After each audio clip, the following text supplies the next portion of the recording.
সুপ্রিয় দর্শক মণ্ডলী, আসসালামু আলাইকুম। রয়েছে আতাইকুলা থানাধীন গেরকারবেল এদের মাঠের মধ্যে। তো এখানে কিন্তু একজন এদের আলুর চাষাবাদ করেছে। আপনারা সবাই জানেন এবছর দেশের বিভিন্ন জেলায় ব্যাপক পরিমাণে প্রচুর পরিমাণে কিন্তু আলুর চাষাবাদ হয়েছে।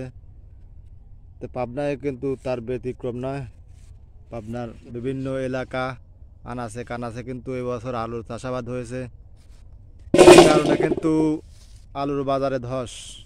বর্তমান কিন্তু পাইকারি 7 টাকা 8 টাকা এরকম দামে কিন্তু দেশের বিভিন্ন জেলায় কিন্তু আলুগুলো বেচা বিক্রি হচ্ছে এবং খুচরা বাজারে 12 টাকা 12-13 এরকম দামে কিন্তু বিক্রি হচ্ছে, কোথাও 15 এরকম দামে।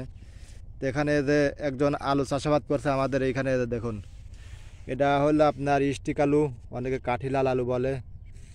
তা আলুটা একটু ঘন লাগানো ছিল, এই কারণে কিন্তু তেমন একটা বড় হয় নাই। তো দেখুন মোটামুটি ছোট বড় সবই মিক্সার আছে। তো এই বছর প্রথম করছে। তো বর্তমান যে বাজার রয়েছে হয়তো আপনার এখানে 2.5 শতাংশ জমি লাগাইছে আমাদের বাড়ির পাশেই।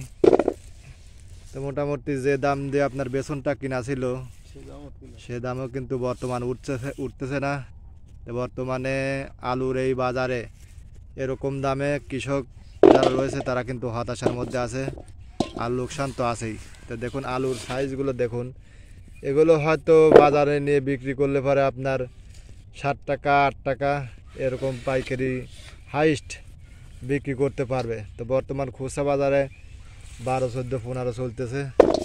মোটামুটি দেখুন তেমন একটা যে ভালো হয়েছে তা না, মোটামুটি খাওয়ার জন্য লাগাইছিল। কারণ খাওয়া শেষে হয়তো যদি বিক্রি করা যায় কিছু করবে। তো 2 রকমের আলু না, এগুলো হচ্ছে আপনার এদের সূর্যমুখী জাতের, আর এদের কাঠিলাল স্টিক আলু। এগুলা দেখুন এগুলাই বড় হয়েছে। তো মোটামুটি এই সবাই কিন্তু এই বছর খাওয়ার জন্য সবাই কিন্তু কম বেশি করে লাগাইছে। আর যারা বাণিজ্যিকভাবে চাষাবাদ করেছে তারা কিন্তু অনেক লাগাইছে, 2-4 বিঘা করে। তো এই বছর আলু পেঁয়াজের কিন্তু অবস্থা খারাপ। বর্তমান কিন্তু 1000-1200 এরকমই কিন্তু মূল কাটা পেঁয়াজগুলো বেচা বিক্রি হচ্ছে। আলুর বাজারে একই অবস্থা, 320, 400, সর্বোচ্চ 400 এরকম দামে কিন্তু আপনার আলুগুলো বেচা বিক্রি হচ্ছে পাইকারি।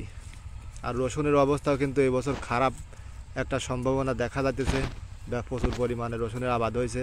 তো রসুন আলু পেঁয়াজের কপালে এবছর যারা কৃষক রয়েছে তাদের কপালে কিন্তু দুঃখই আছে এবং অনেক টাকা লোকসান যাচ্ছে।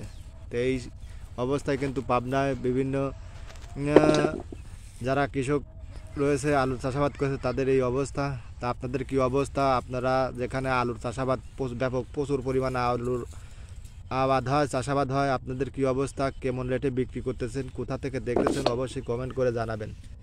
এই ছিল পাবনার আতাইকুলা থানাধীন গেরকারবিল থেকে সর্বশেষ অবস্থা।